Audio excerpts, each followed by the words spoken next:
Del Santo Evangelio según San Marcos. Gloria a ti, Señor. En aquel tiempo, Jesús tomó aparte a Pedro, a Santiago y a Juan. Subió con ellos a un monte alto y se transfiguró en su presencia. Sus vestiduras se pusieron esplendorosamente blancas, con una blancura que nadie puede lograr en la tierra. Después se les aparecieron Elías y Moisés conversando con Jesús. Entonces Pedro le dijo a Jesús: Maestro, qué a gusto estamos aquí. Hagamos 3 tiendas, una para ti, otra para Moisés y otra para Elías. En realidad no sabía lo que decía, porque estaban asustados. Se formó entonces una nube que los cubrió en su sombra, y de esa nube salió una voz que decía: Este es mi Hijo amado, escúchenlo. En ese momento miraron alrededor y no vieron a nadie sino a Jesús, que estaba solo con ellos. Cuando bajaban de la montaña, Jesús les mandó que no lo contaran a nadie lo que habían visto hasta que el Hijo del Hombre resucitara de entre los muertos. Ellos guardaron esto en secreto, pero discutían entre sí: ¿qué querría decir eso de resucitar de entre los muertos? Palabra del Señor. Gloria a ti, Señor Jesús. Por la lectura del Santo Evangelio sean perdonados nuestros pecados. Amén. Nos sentamos brevemente. Queridos hermanos y hermanas, hoy estamos celebrando la transfiguración de nuestro Señor Jesucristo y es un hecho muy interesante. ¿Por qué? Porque como escuchábamos en la pequeña presentación que se hace de la fiesta en el misal, ¿y qué es lo que nos decía? Dice: el Señor quiere preparar los corazones de sus discípulos para que superen el escándalo de la cruz. Y bueno, en un primer momento prepara el corazón de estos 3 apóstoles, Pedro, Santiago y Juan. Pero también hoy nos quiere preparar nuestro corazón para el escándalo también de la cruz. Una cruz que nosotros tenemos que ir llevando el día con día. ¿Cuántas veces podemos descubrir que nos dicen de cosas porque tratamos de vivir conforme al plan de Dios? Y es algo tan interesante como, por ejemplo, ahora que alguien diga algo en contra de la homosexualidad y ya casi nos llevan a la hoguera para quemarnos. Pero ¿qué es lo que dice el Señor? El Señor rechaza al pecado, no al pecador, que es algo que quieren hacer creer cuando dicen: no, es que son homófobos. No, en ningún momento. Porque al pecador que se arrepiente, Dios lo perdona. Y aunque no se arrepienta, Dios lo ama. Igual, nosotros tenemos que aceptar y amar a la persona, pero no tenemos derecho de aceptar y amar al pecado, porque el mismo Señor nos dice: yo no te he mandado pecar. Y lo dice en el texto del Eclesiástico. O también en el libro del Coelet nos presenta otro pasaje, cuando dice: joven, disfruta de tus años jóvenes, pero recuerda que al final habrá a quien le tendrás que rendir cuentas de todas tus acciones. ¿Qué es esto? Pues precisamente el Señor nos manda a ser felices. El Señor quiere nuestra felicidad. Hace algunos meses y medio más o menos estábamos escuchando precisamente ese evangelio. Bienaventurados los pobres de espíritu, porque ellos heredarán la tierra. Bienaventurados. Y escuchamos las bienaventuranzas. ¿Qué es la bienaventuranza? La felicidad. Dios quiere que seamos felices, pero nunca vamos a poder ser felices si no estamos precisamente de acuerdo al planteamiento de Dios. Porque Dios nos da un camino que seguir. Y más que darnos un camino, Él es el mismo camino. Es el único que ha dicho, yo soy el camino, la verdad y la vida. Él es camino. Los cristianos en un primer momento se llamaban los seguidores del camino. Y es preciso vivir como Jesús vivió. Nuestros hermanos cristianos no católicos, sobre todo en Estados Unidos, tienen precisamente esas medallitas que nada más tiene las letras WWJD. ¿Qué significa esto? Si lo ponemos en inglés es What would Jesus do? Si lo trasladamos al español es ¿y qué haría Jesús ahora? Y en cada situación de nuestra vida tendríamos que preguntarnos, ¿qué haría Jesús ahora? Y es precisamente buscar el bien. ¿Por qué se transfigura ante sus discípulos? Porque también ellos van a ser los que van a experimentar su parte más humana en el Getsemaní. Entonces podemos ver que ellos son los que tienen el privilegio de ver totalmente la divinidad de Jesús en este pasaje y totalmente su humanidad en el huerto de los olivos. Toda su gloria rodeada de esa nube que significa la gloria celestial. Y toda la humanidad en ese terror y angustia de muerte. Y es precisamente, el Señor nos da también a nosotros estos dos momentos. ¿Para qué? Para que vivamos de acuerdo a su planteamiento. Podríamos preguntarnos cuántos hermanos han tenido que dar testimonio con su vida de su fe en Jesús. Y es una pléyade de mártires, por eso cuando la iglesia se refiere a todos los mártires, pues ya no dice pues los mártires, sino dice el ejército glorioso de los mártires. Simplemente nuestros hermanos todavía en Siria, en partes de África, en nuestro mismo continente, en Venezuela, en Nicaragua, que muchos están siendo asesinados. ¿Por qué? Porque van en contra del pensamiento progresista de los gobiernos. Ustedes no saben, pero la misma línea que han tenido Daniel Ortega en Nicaragua, primero Hugo Chávez y ahora Nicolás Maduro en Venezuela, es la misma línea ideológica que tiene nuestro presidente electo Andrés Manuel López Obrador. Así que no nos sorprendamos si en algún momento también empieza una persecución contra la iglesia. Pero aquí tendríamos que preguntarnos, ¿nosotros seremos capaces de permanecer fieles en la fe o no? No es algo raro, ya en nuestro país hemos sufrido esto. 1926, 1929, pero realmente desde el 28 hasta el 32, que se dio la llamada Guerra Cristera.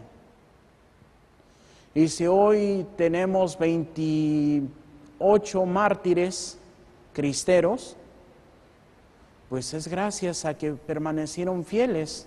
Y todavía tenemos muchos hermanos que están en proceso de beatificación, en proceso de esperar la canonización.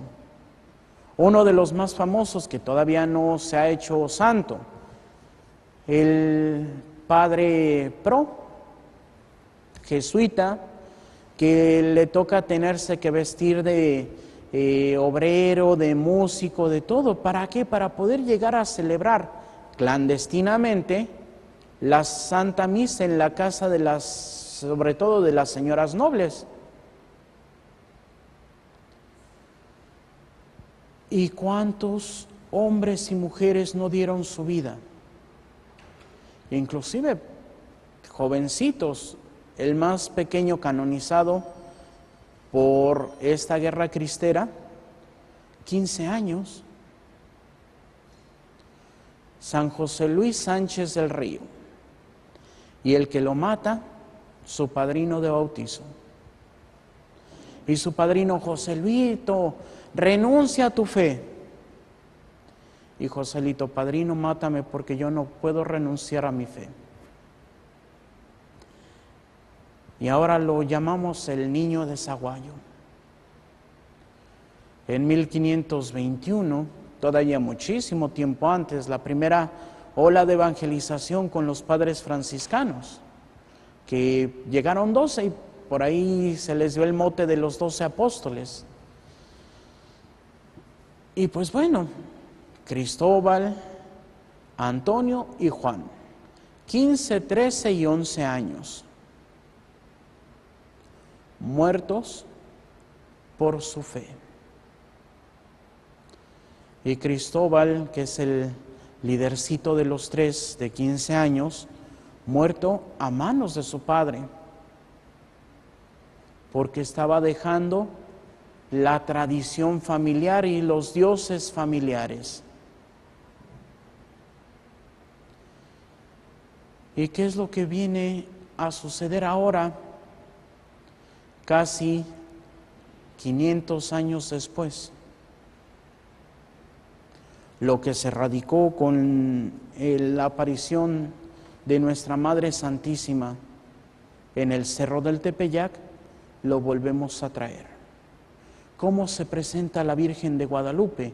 Yo soy la verdadera Madre de Dios por quien se vive. Porque todos conocían a los dioses por quienes morir. ¿Por qué? Porque en esos juegos de pelota, pues el que ganaba era el que perdía, porque se iba a ser inmolado a sus dioses. ¿Y cuáles eran los sacrificios preferidos? Niños en el vientre, niños recién nacidos y ancianos. ¿Y qué es lo que se está ahora buscando? Aborto y eutanasia, los mismos sacrificios a los ídolos. Y nosotros estamos a favor, estamos en contra, porque es lamentable escuchar jóvenes que son de grupos juveniles, jóvenes que son de misa diaria o de misa cada 8 días, y están a favor del aborto. ¿Por qué? Porque no estamos escuchando al Señor, porque no estamos haciendo caso al mandamiento de nuestro Padre Dios. Este es mi Hijo amado, escúchenlo. Y nosotros estamos dándole carpetazo al escuchar a Dios. Simplemente, ¿cuántos de nosotros podemos leer la palabra de Dios, aunque sea un versículo todos los días? Pero como 20,000 veces al día a veces revisamos nuestros celulares. No nos sabemos ni los 10 mandamientos, pero nos sabemos todas las canciones de reggaetón. No sabemos las historias bíblicas, pero nos sabemos de memoria lo que pasa en cada telenovela. Entonces, ¿a quién estamos dándole ese lugar preeminencial en nuestra vida? Al mundo. Y el Señor nos viene a mostrar su gloria para que lo sigamos, para que nosotros también busquemos esa gloria. Pero nosotros no hemos aprendido a subir al monte Tabor. No hemos aprendido a estar con el Señor para que se nos muestre. Y el Señor lo único a lo que nos va a dirigir es de lo que estaban hablando Jesús, Moisés y Elías: la muerte y la cruz. ¿Qué tanto estamos dispuestos a cargar nuestra cruz de cada día? El día de hoy con una joven, a través de sus redes sociales, tiene pues un problema en sus piernas, tiene que usar muletas. Y la foto interesante, porque era la foto de sus muletas nada más. Y un comentario abajo de la foto en donde decía que hay veces que quiere dejar las muletas, que quiere olvidarse de todos sus problemas y siente que ya no tiene fuerzas. Pero que al ver a Jesús recobra las fuerzas por un día, para el otro día volver a recuperar sus fuerzas. Y pues yo, en ese afán de darle un poquito de ánimos, le dije esa anécdota de el señor arzobispo Luis María Martínez, que fue arzobispo de la Ciudad de México y también está ya en proceso de beatificación. Y resulta que un día va a una parroquia, al salir ya de la parroquia para irse nuevamente al arzobispado, una niña agarra a su muñequita y se la da. Llevaba 2 muñequitas, una muy bonita, nueva, y la muñequita que le da, que está sucia y maltratada. Y el señor obispo la toma, ya yendo de camino, le dice con quien iba, hay que detenernos para tirar esta muñeca. Pero en el trayecto en lo que se detenían, empieza a ver la muñequita y se pregunta, ¿por qué me dio esta muñequita y no me dio la otra? Y descubre, pues si está tan maltratada y está sucia, ¿por qué es? Porque juega con ella. Y la otra está limpia, tal vez sea nueva, tal vez no tiene mucho que se la regalaron. Pero ¿cuál muñeca quiere más? La sucia y desgastada. Y esa niña le dio su tesoro. Y hace esta analogía. El Señor también nos da su muñequita fea, la cruz. ¿Y cuántos aceptan ese tesoro? ¿Y cuántos la tiran a la basura? Tenemos que aprender a vivir el plan de Dios. No podemos entrar a la resurrección si no hemos bajado del Tabor, hemos subido al Calvario, porque de esa forma el Señor nos invita. San Pedro, ay Señor, qué bonito estar aquí, hagamos 3 chozas. Y el Señor les dice, vamos a la ciudad. Posteriormente vendrá el tercer anuncio de la pasión. Ya saben que el Hijo del Hombre tiene que sufrir mucho para entrar en su gloria. Y hasta en un momento San Pedro le dirá, Señor, no, eso no te puede pasar a ti. ¿Y qué es lo que dice Jesús? Pedro, quítate, porque tus pensamientos son los del mundo, mas no los de Dios. ¿Cuántos de nosotros también estamos inmersos en los pensamientos del mundo? Pero por eso hoy el Señor nos da esa prueba de su gloria. Hoy el Señor nos da esa prueba de que quiere lo mejor para nosotros, pero tenemos que aprender a renunciar. Por eso San Pablo, refiriéndose a la gloria, lo comparará con los atletas. Dirá, cuando se despide de Timoteo, he luchado el buen combate, he corrido hasta la meta, ahora espero ganar la corona que Dios me tiene prometida. ¿Cuántos de nosotros queremos también esa corona? Pero, ¿qué es lo que tenemos que hacer? Algo que hasta todos podemos conocer, y ahí sí podemos decir que todos tenemos el acceso a esto. Y es una canción de José María Napoleón. ¿Y qué es lo que dice? Nada te llevarás cuando te marches, cuando se acerque el día de tu final. Vive feliz ahora mientras puedes, tal vez mañana no tengas tiempo para sentirte despertar. Siente correr la sangre por tus venas, siembra tu tierra y ponte a trabajar.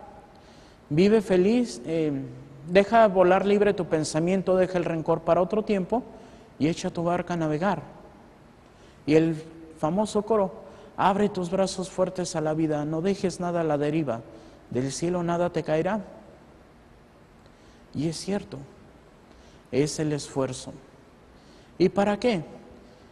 Y cuando llegue al fin tu despedida, seguro es que feliz sonreirás por haber conseguido lo que amabas, por encontrar lo que buscabas, porque viviste hasta el final. Eso es lo que nos pide el Señor.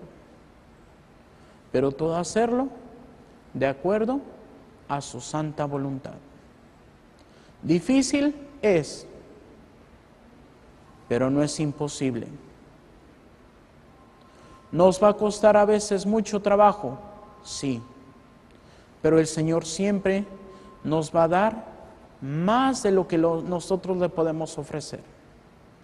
Así que tratemos de hacerle caso al Señor, escuchemos a su Hijo amado, y no nada más escuchémoslo, sino pongámoslo en práctica para poder vivir de acuerdo al plan de amor y misericordia. Que así sea, para gloria de Dios Padre, Hijo y Espíritu Santo. Amén. Nos ponemos de pie y vamos a hacer nuestra profesión de fe. Padre, me pongo en tus manos, haz de mí lo que quieras, sea lo que sea, te doy las gracias. Estoy dispuesto a todo, lo acepto todo, con tal de que tu voluntad se cumpla en mí y en todas tus criaturas. No deseo más, Padre, te confío mi alma, te la doy con todo el amor de que soy capaz porque te amo, y necesito darme a ti, ponerme en tus manos, sin limitación, sin medida, con una confianza infinita, porque tú, Señor, eres mi Padre. Amén. Nos sentamos y continuamos con nuestra celebración.